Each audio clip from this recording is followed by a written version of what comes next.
Hello everyone, welcome back to online study on. देखिए, कल हमने बात किया था साइंस के पीवाईक्यू के सेट 1 के बारे में। आज हम देखेंगे डेली डोज का सेट 2, जिसमें आपको 25 इंपॉर्टेंट क्वेश्चंस दिया जाता है और ये तीनों सब्जेक्ट से मिक्स होता है, फिजिक्स, केमिस्ट्री और बायो से। ठीक है, कल के अगर आपने वीडियो नहीं देखा है तो आप देख लीजिएगा, उसमें काफ़ी अच्छे क्वेश्चंस थे। और आज की इस वीडियो में भी 25 क्वेश्चंस बहुत ही अच्छे वाले क्वेश्चन हैं, तो एंड तक देखिए और आप खुद से गेस करिए कि कितना आप सही कर पाते हैं। तो चलिए फिर शुरू करते हैं। तो सबसे पहला प्रश्न ये बनता है कि निम्नलिखित में से कौन सा एक वायुमंडल के ओजोन परत की मोटाई नापने वाली इकाई है। तो देखिए, ओजोन परत की मोटाई जो मापा जाता है वो हम किस इकाई में मापते हैं, तो डबसन इकाई में मापा जाता है। यहाँ पे ऑप्शन बी बिल्कुल सही आंसर बन जाता है। और जो आप डेकापॉइज देख रहे हैं, डेकापॉइज आपने नाम सुना होगा, ये श्यानता गुणांक मापने की इकाई होती है, तो ये भी याद रखिएगा। बात यहाँ पे ओजोन परत की कर रहे हैं, तो ओजोन परत के बारे में थोड़ा सा ध्यान रखना कि प्रत्येक वर्ष 16 सितंबर को ओजोन परत संरक्षण दिवस के रूप में मनाया जाता है। ठीक है, ओजोन यानी O3 होता है, ऑक्सीजन का ये एक तरह से कह सकते हो आप समस्थानिक है, तो ये चीज़ याद ना ध्यान रखो। नेक्स्ट क्वेश्चन आता है कि बिजली के प्रवाह में क्या होता है जब धारा स्थिर रहती है। मतलब कि जब धारा स्थिर है तो उस वक्त क्या होगा, उसमें विद्युत प्रतिरोध जो होगा वो भी स्थिर रहता है। क्यों ऐसा होता है, तो हम ओम के नियम के बारे में अच्छे से जानते हैं कि जब बिजली के प्रवाह में धारा स्थिर रहती है, धारा स्थिर का मतलब क्या होगा कि इसका मतलब है कि विद्युत धारा एक निश्चित और निरंतर दर से बह रही है। इस स्थिति में प्रतिरोध एक स्थिर मान पर रहता है। जो ओम के नियम के अनुसार हम जानते हैं कि ओम के नियम के अनुसार जो होता है V बराबर IR होता है। जब धारा स्थिर रहती है, जब धारा स्थिर रहती है तो यदि वोल्टेज भी स्थिर हो तो प्रतिरोध जो होगा वो भी स्थिर रहेगा। और यहाँ से क्वेश्चन अभी आपको हाल ही में PCS में क्वेश्चन पूछा गया। ठीक है, तो ये चीज़ आपको पता है। अब अगला प्रश्न में बढ़ते हैं कि किसे पदार्थ की गति की स्थिति को वर्णित करने वाला संवेग कहा जाता है। तो देखिए, संवेग हम जानते हैं, संवेग क्या होता है, P बराबर जो मोमेंटम होता है P बराबर mv होता है, मास गुने वेलोसिटी। तो यहाँ पे वेग गुने द्रव्यमान करेक्ट आंसर हो जाएगा ऑप्शन डी। इसके बाद अगला प्रश्न आता है कि ध्वनि की गति सबसे तेज किस माध्यम में होती है। तो ध्यान रखना है कि ध्वनि की जो गति होगी वो सबसे तेज जो होता है वो आपका किस में होगा, निर्वात में बिल्कुल नहीं। ध्यान रखिएगा कि ध्वनि तो निर्वात में गमन करती ही नहीं है, राइट। तो यहाँ पे करेक्ट आंसर क्या होगा, ऑप्शन सी हो जाएगा, धातु में। ठीक है, धातु या फिर आप कह सकते हो ठोस पदार्थ में। जैसे कि आप यहाँ पे समझ सकते हो कि ध्वनि एक यांत्रिक तरंग होती है जो माध्यम के कणों के बीच कंपन के रूप में फैलती है। ठोस पदार्थ में कण एक दूसरे के बहुत निकट होते हैं और उनके बीच संकुचन और विस्तार की प्रक्रिया तेजी से होती है, जिससे ध्वनि की गति ठोस पदार्थों में अधिक होती है। ठीक है, क्लियर हो गया। और अगर उसी तरह से बात किया जाए कि ध्वनि की जो गति होती है ठोस में सबसे ज़्यादा होगा, इससे थोड़ा सा कम आपका तरल पदार्थ में होगा और उससे कम आपका गैस में होगा। ठीक है, और ध्यान रखिएगा कि निर्वात में ध्वनि को हम लोग नहीं सुन सकते। अगला प्रश्न आता है कि जब एक इलेक्ट्रॉन को किसी उच्च आवृत्ति वाले प्रकाश द्वारा उत्तेजित किया जाता है तो निम्नलिखित में से कौन सा प्रभाव उत्पन्न होगा। कौन सा प्रभाव उत्पन्न होगा, तो फोटो इलेक्ट्रिक प्रभाव, ऑप्शन ए फोटो इलेक्ट्रिक प्रभाव। रमन इफेक्ट के बारे में आप जानते होंगे, रमन इफेक्ट जो कि 1928 में सीवी रमन ने प्रस्तुत किया था। जब प्रकाश कण यानी कि फोटोन किसी अणु या फिर आणविक कण से टकराता है तो कुछ फोटोन ऊर्जा को खो देता है या फिर प्राप्त करता है, जिससे उसके वेवलेंथ यानी कि जो तरंगदैर्घ्य है या फिर आवृत्ति में बदलाव आता है और इस बदलाव को रमन स्कैटरिंग कहा जाता है। ठीक है, ये ध्यान रखिएगा। और डॉपलर प्रभाव तो आपको पता ही है कि जैसे कि हम ध्वनि को पास आता है तो काफ़ी तेज़ सुनाई देता है, दूर जाता है तो कम सुनाई देता है, तो वो एक डॉपलर इफेक्ट होता है। ठीक है, नेक्स्ट, निम्नलिखित कथनों पर विचार करिए। कथन 1 और कथन 2 दोनों को पढ़िए और बताइए कि कौन सा कथन सही है। आराम से क्वेश्चंस को रोक करके पढ़िए। वीडियो को लाइक नहीं किया, लाइक कर दीजिएगा, चैनल को सब्सक्राइब कर लीजिएगा। इस तरह के क्वेश्चंस आपके सामने हम डेली बेसिस पे प्रोवाइड कराते रहते हैं। तो देखिए, न्यूटन के तीसरे नियम के अनुसार की अगर हम बात करें तो प्रत्येक क्रिया के लिए समान और विपरीत प्रतिक्रिया होती हैं। जाहिर सी बात है, जनरल बात हम जानते हैं कि अगर किसी वस्तु पर हम क्रिया करते हैं तो समान उतना ही क्रिया विपरीत दिशा में हम उस वस्तु के द्वारा हमें मिलता है। तो ये तो क्लियर है। यह नियम यानी जो थर्ड लॉ है, यह नियम केवल स्थिर वस्तुओं पर लागू होता है, गति में चल रही वस्तुओं पर नहीं। क्या ये सही है? तो देखिए ये पॉइंट यहाँ पे जो कह रहा है वो गलत होगा, क्योंकि जो गति का तीसरा नियम है वो दोनों पर लागू होता है, चाहे वो वस्तु स्थिर हो चाहे वो गति में हो। तो यहाँ पे कहेंगे कि केवल और केवल एक सही है, दो गलत है। तो इसके बारे में हम और अच्छे से पढ़ लेते हैं। न्यूटन का तीसरा नियम सभी वस्तुओं पर लागू होता है, चाहे वह स्थिर हो या फिर गति में चल रही हो। यह नियम गति में चल रही वस्तुओं पर भी पूरी तरह से लागू होता है। उदाहरण के लिए जब विमान हवा के नीचे की ओर धक्का देता है, जब विमान हवा को नीचे की ओर धक्का देता है जो क्रिया करता है, तो क्या होता है कि तो विमान पर हवा एक विपरीत बल यानी प्रतिक्रिया लगाती है, जिससे विमान ऊपर की ओर उठता है। ठीक है, तो यहाँ पे क्या आपने देखा कि चल रही हो या फिर स्थिर हो, दोनों दशाओं में मतलब कि ये लॉ काम करता है। ठीक है, नेक्स्ट आता है कि महासागर में डूबी हुई वस्तुओं की स्थिति जानने के लिए निम्न में से किस यंत्र का इस्तेमाल करते हैं? तो सिंपल सा आपका राइट आंसर वही होगा, सोनार। ठीक है, सोनार के बारे में आपको पता ही है। तो ध्यान रखिएगा, सोनार का पूर्ण रूप जो होता है SONAR, सोनार। इसका जो पूर्ण रूप होता है साउंड नेविगेशन एंड रेंजिंग होता है। ध्यान रखिएगा, यह तकनीक करता क्या है? तो यहाँ पे क्लियरली देखिए लिखा गया है कि यह तकनीक जिसका उपयोग ध्वनि तरंगों के माध्यम से पानी के भीतर वस्तुओं की पहचान और स्थिति का पता लगाने के लिए किया जाता है। सोनार प्रणाली आमतौर पर पानी के नीचे वातावरण में उपयोग की जाने वाली, जैसे कि जहाज़ों, पनडुब्बियों, मछली पकड़ने वाले यंत्रों में किया जाता है। सोनार दो प्रकार का होता है, यहाँ पे ध्यान रखिएगा। सोनार दो प्रकार का होता है, एक होता है पैसिव सोनार और एक होता है एक्टिव सोनार। तो पैसिव सोनार में क्या होता है कि इसमें केवल ध्वनि तरंगों को सुना जा सकता है, कोई संकेत नहीं भेजा जा सकता। जबकि एक्टिव सोनार में अगर हम बात करें तो इसमें ध्वनि तरंगें भेजी जाती हैं और फिर परावर्तित तरंगों को सुना जाता है, जिससे दूरी और दिशा अनुमान लगाया जाता है। तो आपने पनडुब्बी में देखा होगा कि ज़्यादातर यही इस्तेमाल किया जाता है। अगर आपको द गाज़ी अटैक आपने मूवी देखा होगा तो उसमें बहुत अच्छे तरीके से सोनार के बारे में आपको दिखाया और बताया गया, उसमें आपको बहुत सारी चीज़ें जानने को मिलेगी। ठीक है, और एक चीज़ मैंने यहाँ पे आपको नहीं बताया, मैं आपको बताता हूँ। ऑडियोमीटर जो है इसके बारे में आप जानते हैं, सुनने का, ये ध्वनि को सुनने के लिए ऑडियोमीटर। और गैल्वेनोमीटर के बारे में अच्छे से ध्यान रखकर, गैल्वेनोमीटर जो होता है वो बहुत छोटी विद्युत धारा के मापने में इस्तेमाल किया जाता है। गैल्वेनोमीटर का मतलब धारा मापने का एक यंत्र है, लेकिन बहुत ही छोटी धारा को मापने के लिए गैल्वेनोमीटर का इस्तेमाल किया जाता है।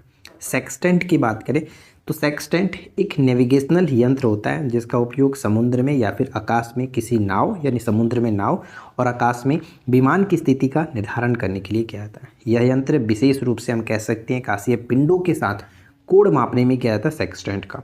ठीक है, क्लियर हो गया? चलो आगे बढ़ते हैं। नेक्स्ट आता है कि निम्न में से कौन सुमेलित नहीं है? तो कौन सुमेलित नहीं है? एनीमोमीटर हवा की गति को मापते हैं, पवनों की गति एनीमोमीटर से। अमीटर जो होता है विद्युत धारा मापने में क्या आता है, ध्यान रखिएगा। गैल्वेनोमीटर भी हमने विद्युत धारा ही मापते हैं, लेकिन गैल्वेनोमीटर से बहुत कम विद्युत धारा मापी जाती है। टैक्योमीटर जो यहाँ पे दिया गया ये गलत है। टैक्योमीटर का जो इस्तेमाल किया जाता है, देखिए यहाँ पे मैंने लिख रखा है कि टैक्योमीटर एक प्रकार का सर्वेक्षण उपकरण है जिसे क्षैतिज दूरियों, लंबवत उन्नयन और दिशाओं को त्वरित मापने हेतु डिज़ाइन किया गया। तो ये गलत है। और पायरोमीटर जो होता है इसको अच्छे से याद रखना फ्रेंड्स, बहुत बार पूछा जाता है। पायरोमीटर उच्च तापमान को मापने में इस्तेमाल किया जाता है। चुंबकीय क्षेत्र की तीव्रता का एसआई मात्रक क्या होता है? तो चुंबकीय क्षेत्र की तीव्रता का एसआई मात्रक जो होता है वो है टेस्ला, और इसे हम लोग एक और चीज़ से मापते हैं, एम्पियर प्रति मीटर। ठीक है, एम्पियर प्रति मीटर से भी मापा जाता है, ये ध्यान रखिएगा। विकिरण की किस प्रकार की ऊर्जा सबसे अधिक होती है? यानी विकिरण के किस प्रकार के जो विद्युत चुंबकीय तरंग आपने पढ़ा है, 7 प्रकार के विद्युत चुंबकीय तरंग होते हैं, उनमें से सबसे ज़्यादा जो ऊर्जा होती है किसकी होती है? ऊर्जा का मतलब आवृत्ति से होगा, आवृत्ति मतलब ऊर्जा, और दूरी जो होता है वेवलेंथ होता है वो आप अलग चीज़ देखना। मैंने इस पर एक अलग वीडियो बनाया है, ट्रिक के माध्यम से भी समझाया था आपको, GX UV इमरान करके आपको याद कराया। ठीक है, 7 प्रकार के विद्युत चुंबकीय तरंगों को अगर आप इस तरह से बढ़ोगे तो ये आपका वेवलेंथ बढ़ता है, और इधर आप आते हो तो ये आपका आवृत्ति बढ़ता है, क्योंकि हम जानते हैं कि आवृत्ति और जो तरंगदैर्घ्य है वो एक दूसरे के व्यतिक्रमानुपाती होता है। ठीक है। तो यहाँ पे जो आप देखोगे गामा किरण की जो आवृत्ति होगी वो सबसे ज़्यादा होगा और गामा किरण का सबसे कम तरंगदैर्घ्य होगा। ठीक है, तो यहाँ पे कह सकते हैं कि सबसे ऊर्जा अधिक किसकी होगी, तो गामा किरण की होगी। यहाँ पे सी बिल्कुल सही आंसर बन जाता है। सुनामी लहरों का कारण किसे माना जाता है? सुनामी लहरों का कारण किसे माना जाता है? तो समुद्र के तल में भूकंपीय जो हलचल है उसे मानते हैं। Option B. ग्रहों की गति को नियंत्रित करने वाला मुख्य बल कौन सा है? ग्रहों की गति को नियंत्रित करने वाला मुख्य जो बल होता है वो है गुरुत्वाकर्षण बल। ऑप्शन ए गुरुत्वाकर्षण बल। किस सिद्धांत के अनुसार द्रव्यमान और ऊर्जा एक दूसरे में परिवर्तित हो सकते हैं? किस सिद्धांत के अनुसार द्रव्यमान और ऊर्जा एक दूसरे में परिवर्तित हो सकते हैं? यानी द्रव्यमान को ऊर्जा में बदला जा सकता है, ऊर्जा को द्रव्यमान में बदला जा सकता है, ऐसा किस सिद्धांत के अनुसार? तो आइंस्टीन के विशेष सापेक्षता का जो सिद्धांत है E बराबर mc², इसके द्वारा ऑप्शन बी होगा। नेक्स्ट आता है कि संचरण के लिए रक्त का रंग लाल क्यों होता है? रक्त का रंग लाल क्यों होता है? तो रक्त का रंग लाल जो होता है हीमोग्लोबिन की उपस्थिति के कारण होता है। हीमोग्लोबिन एक प्रकार का प्रोटीन होता है, ये पॉइंट याद रखिएगा, कई बार क्वेश्चंस पूछा जा चुका है। मानव शरीर में प्रोटीन संश्लेषण का प्रमुख स्थान कौन सा है? तो मानव शरीर में प्रोटीन संश्लेषण कौन करता है? तो प्रोटीन संश्लेषण का कार्य जो है वो राइबोसोम करता है, राइबोसोम। Option B. किसे रक्त का हीमोलिम्फ कहा जाता है? रक्त का हीमोलिम्फ किसे कहते हैं? तो ध्यान रखिएगा, हीमोलिम्फ जो है वो अकशेरुकी जो जीव होते हैं उनको कहते हैं। अकशेरुकी जीव क्या होते हैं इसके बारे में हम अच्छे से यहाँ पे समझेंगे। अकशेरुकी जीव वे जीव होते हैं जिनके शरीर में कशेरुका यानी कि बैकबोन नहीं होता है। ये जीव पारिस्थितिकी तंत्र में महत्वपूर्ण भूमिका निभाते हैं और पृथ्वी पर सबसे अधिक विविधता वाले जीवों का समूह होता है। इसमें कीड़े जैसे कि मक्खी, तितली, चींटी, बग, मच्छर ये सब आते हैं। मोलास्का जैसे घोंघा, सीप, ऑक्टोपस, एनिलिडा पृथ्वी की कीड़ा, समुद्री कीड़े, ऑर्थोपोडा मकड़ी, झींगा, केकड़ा कीड़े, इस तरह के जो भी चीज़ें हैं वो अकशेरुकी जीव के अंतर्गत आते हैं। कीड़े जैसे कि मक्खी, तितली और अन्य कुछ अर्धरक्त जानवरों में यह पाया जाता है, जबकि उच्च श्रेणी के जीवों में जैसे मनुष्य में यह नहीं होता है। ठीक है, रक्त हीमोलिम्फ, रक्त का हीमोलिम्फ। ठीक है, नेक्स्ट आता है कि मानव में लैक्टोज नामक एंजाइम किसे पचाने में सहायक होता है? मानव में लैक्टोज नामक एंजाइम किसे पचाने में सहायक होता है? तो लैक्टोज नामक एंजाइम को पचाने में जो है शर्करा, ठीक है, शर्करा। यहाँ पे एक चीज़ याद रखिएगा, जो लैक्टोज है एक प्रकार का शर्करा होता है और दूध से बने उत्पादों में ये पचाने में जो कि काफ़ी ज़्यादा उपयोगी होता है। और जो ये पचाता है लैक्टोज ये ग्लूकोज और ग्लाइकोजीन में तोड़ता है। ठीक है, ग्लूकोज और ग्लैक्टोज में तोड़ता है। नेक्स्ट आता है कि मानव शरीर में कौन सा अंग शर्करा यानी ग्लूकोज को नियंत्रित करता है? तो ग्लूकोज को नियंत्रित कौन करता है? ग्लूकोज को नियंत्रित करता है अग्नाशय, जिसे हम लोग पेनक्रियास कहते हैं। Option B. मानव शरीर में किस प्रकार का रक्त समूह सार्वभौमिकता दाता यानी कि डोनर, यूनिवर्सल डोनर। तो देखिए, डोनर जब लिखते हो तो आप यहाँ पे ओ देखोगे तो ओ हो जाएगा डोनर। और अगर आपसे पूछे कि इस पर कौन सा चार्ज होता है, मतलब ओ पॉजिटिव, ओ निगेटिव, ये ध्यान रखना है, तो ओ निगेटिव होता है। यूनिवर्सल डोनर जो है ओ निगेटिव होता है और ये किसी भी ब्लड ग्रुप को डोनेट कर सकता है। ठीक है, और यूनिवर्सल रिसेप्टर जो होता है वो ए बी होता है। और ए बी में कौन?